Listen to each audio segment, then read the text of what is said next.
BNP chairperson Begum Khaleda জিয়ার দুয়ের মাগফিরাত কামনা করে আজকে দোয়া মাহফিল। পৃথিবীতে উপরে নিচে তুমি সারা কেউ নাই মাহমুদ আমাদের। আজকে আমরা যে মায়ের জন্য দোয়া করছি, আমাদের মা, আমাদের খালেদা জিয়া তাকে নিয়ে গেছেন, আপনি তাকে জান্নাতুল ফেরদৌস দান করুন। লা ইলাহা ইল্লাল্লাহ।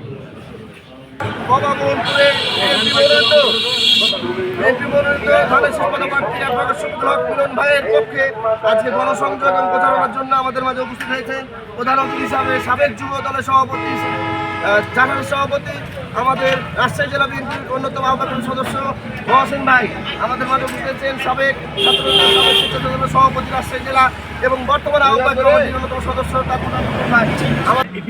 এই বাংলাদেশে এদেশের জনগণের অধিকার প্রতিষ্ঠা, কৃষক, শ্রমিক, মজুরের সর্বস্তরে মানুষের অধিকার প্রতিষ্ঠার লক্ষ্যে একটি মাত্র দল, সেটি হচ্ছে বাংলাদেশ জাতীয়তাবাদী দল। আজকে আমাদের একটি দোয়া মাহফিল, আমরা সেই দোয়া মাহফিল থেকে এখন লিফলেট বিতরণ করতে, এই লিফলেট ধানের শীষের লিফলেট ঘরে তোলার জন্য আমরা ইনশাল্লাহ ধান লাগাইছি, আমরা এই ধানের ফসল আমরা ঘরে তুলবো, ইনশাল্লাহ আমরা ধান ঘরে তুলবো।